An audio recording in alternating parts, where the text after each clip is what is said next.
नाज़रीन, कौवा एक ऐसा परिंदा है जो हर घर में पाया जाता है। कौवे का घर में आना और बोलना मौत की भी निशानी होती है और दौलत की भी साथ निशानी हो सकती है।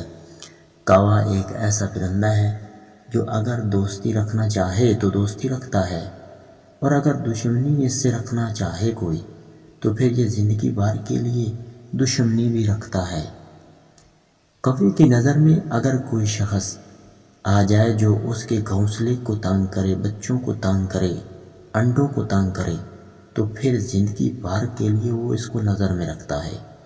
कौवे की उम्र बहुत लंबी होती है, इसलिए चाहिए कि वो कोई भी उसे लानत ना दे, क्योंकि ये पुराने वक़्त का भी हो सकता है। कौवा हर वक्त हर घर में मौजूद होता है, लेकिन उस वक्त ज़्यादा हमारे लिए मुफीद बन जाता है जब वो बोलना शुरू कर दे अचानक और हम ये चंद काम कर लें।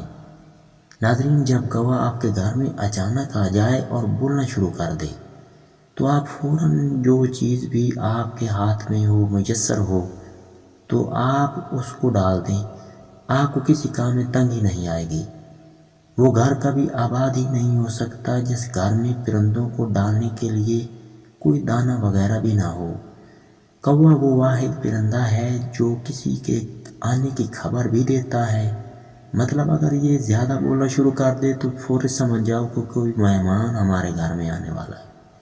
कौवा को कभी भी नफ़रत की निगाह से नहीं देखना चाहिए, किसी भी परिंदे को नहीं देखना चाहिए, क्योंकि ये सारे परिंदे बरकत वाले होते हैं। घर में बाहर आती है जब ये घर में बोलना जाता है। कौवा वो परिंदा है जो हमेशा डरा डरा सा रहता है, क्योंकि इसे किसी बुजुर्ग की बद्दुआ है और ये हमेशा ही डरा रहेगा। कौवा आपके घर में अचानक आ जाए और बोलना शुरू कर दे तो आप चंद रोटी के टुकड़े डाल दें। आपके रिज़्क में कभी भी कमी नहीं आएगी और हमेशा रिज़्क बढ़ जाएगा। अगर वीडियो अच्छी लगे तो चैनल को लाइक ज़रूर करें और सब्सक्राइब भी करें। शुक्रिया।